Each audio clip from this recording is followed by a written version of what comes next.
18th day of April, 1906. In old San Francisco, an earthquake shook the bricks. It started fires that burned away homes of rich and poor as well. How many souls have perished in those flames, no one can tell. Oh, the sorrow and the anguish for our loved ones who have gone, who left us clutching memories upon that fateful dawn. But I'm glad I am a witness, and I'm proud of my great land, who's so loyal to its needy, stretched right out its helping hand. We will mourn for those who left us, give the homeless food and gown, for our nation's wrapped in sorrow by the burning of Frisco town. Many dear ones parted upon that fateful day. Earthquake, fire, and chaos drove families all astray, longing for their loved ones, awaiting their return. Anxiously they're looking, and for some news they yearn. So while in all our sorrow, let's not forget each one. When you stretch forth a helping hand, it's a duty nobly done. But I'm glad I am a witness, and I'm proud of my great land, who's so loyal to its needy, stretched right out its helping hand. We will mourn for those who left us, give the homeless food and gown, for our nation's wrapped in sorrow by the burning of Frisco town.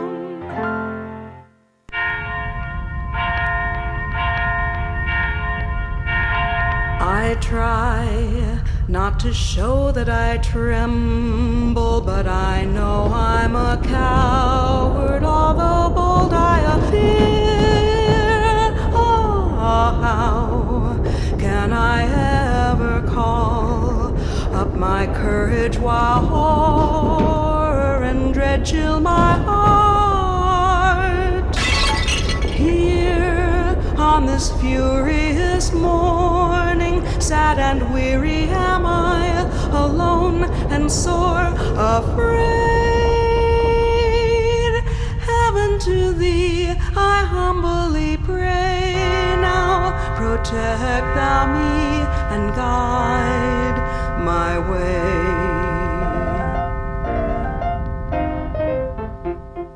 Morning broke when we were all in bed. The earthquake shook and we thought we were dead, but then we jumped right up and then to our neighbors said there'll be a hot time in the old town tonight. When you hear the fire bells ding-a-ling, all join round into a bucket ring, and when the verse is through with the chorus you must sing, there'll be a hot time in the old town tonight.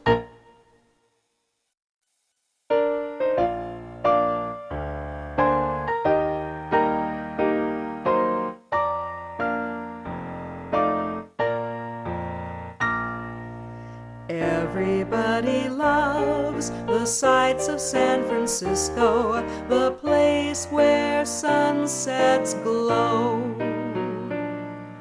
All night long its lights are beaming, through its gate the fog is streaming, ferry boats are gliding to and fro. every season, all over San Francisco, the same sweet reasons show. Like a news reporter's byline with a picture of the skyline, you'll post cards to everyone you know. San Francisco, San Francisco, the city I love the best. San Francisco, San Francisco, the Paris of the West. When once you sample all her charms, you'll live contented in her arms. San Francisco, San Francisco, forever ours.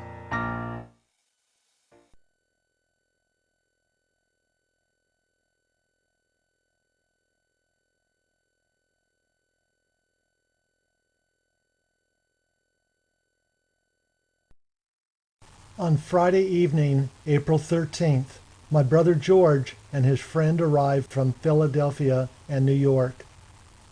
We looked for an apartment where both of them could live, and we found one on Jones Street. And we looked around for some work, but nothing was there. This was the life to enjoy, but it was only to last until Wednesday, April 18th. At 5:15 a.m., the big earthquake. I was awakened by the most terrible noise and shaking. I didn't know what was happening. My bed was rolling from one side to the other. If it wasn't big enough, I think I would have landed on the floor. I thought, this is my last hour. I felt like a child who had done wrong, and at that moment I knew nothing better to do than to pray to God. After about a half a minute, the earthquake quieted down a bit. I got out of my bed and went to the window, and from there I could see what was happening. Quite a few people were on the streets, men and women in their nightgowns. I decided to get my clothes on and see my brother on Jones Street.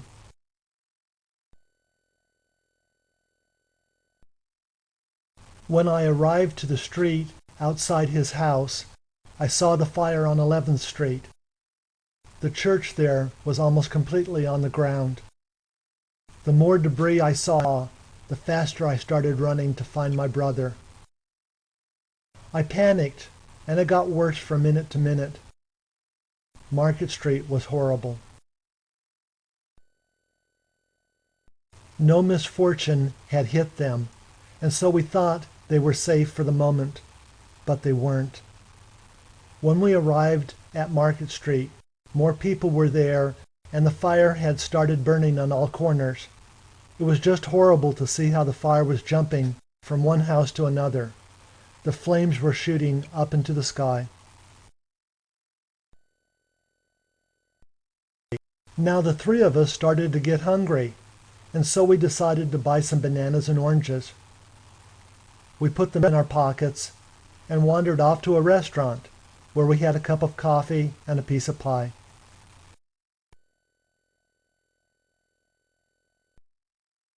We went back to my brother's apartment and then back to mine. We packed our suitcases and were ready to leave. At first I packed my suitcases with things I like best: shirt, tie, handkerchief, hairbrush, camera, album, and all pictures. I had an old walking cane which I bought 3 years ago in Berlin, and I carried my suitcases on that. On my leather belt I had a pistol and the rest of my money that wasn't in the bank, about $28.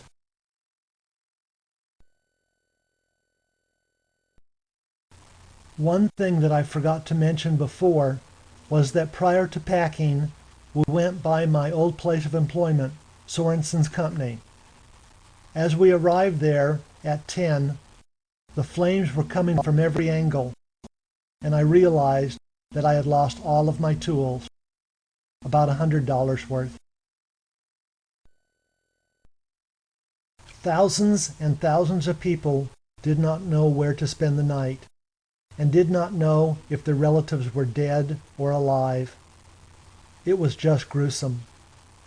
I looked around and saw other people's faces, which had no expression whatsoever, as they just looked into the flames.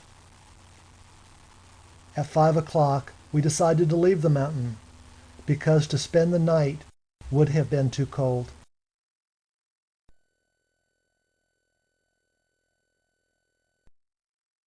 We found an empty lot near Castro and Du Bois. We figured this would be the place where we will stay for the next few days.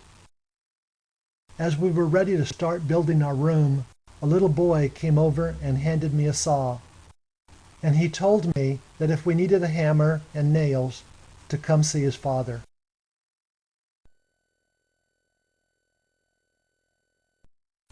Around 8 o'clock in the morning, George and I went downtown. When we arrived, everything was burned down. As we were nearing the street where my apartment was, I couldn't help but to go there.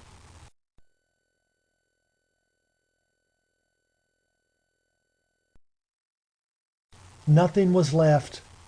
It was completely burned down. I looked around and thought that I could find something which belonged to me, but nothing. I was so sad, and I realized that I lost almost everything, and I didn't know how to accept it.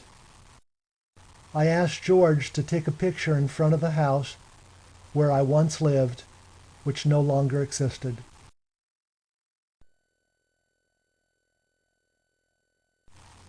April 21st. At 5:30 we got up and went out to get something to eat. But after a short while waiting in line, a soldier asked us if we wanted to do some voluntary work. If so, when the work was done, we would get our food immediately. Well, we joined up.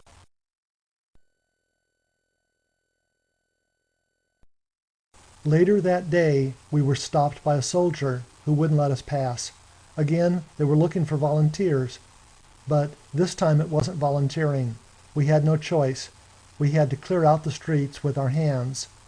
These soldiers stood behind us, and if we didn't work fast enough, we got a little push with the bayonet.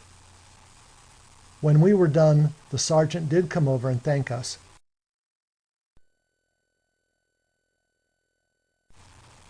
We finally got to the ferry building and sent off 3 telegrams. One went to my parents, one went to Ulig's parents in Germany, and one went to George's friend in New York.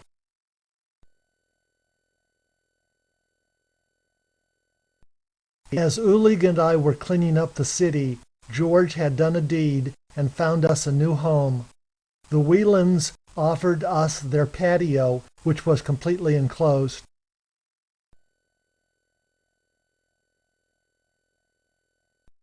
Now we get coffee or tea from our landlady 3 times a day, and we help her in any way we can, doing shopping or whatever else there is to do.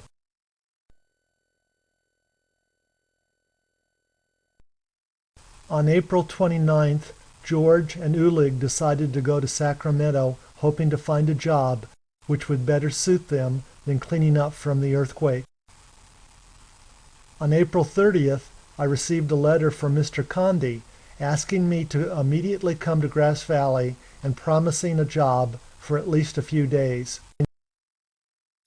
Little did I know that I would eventually settle in Grass Valley and buy out Mr. Condi's business.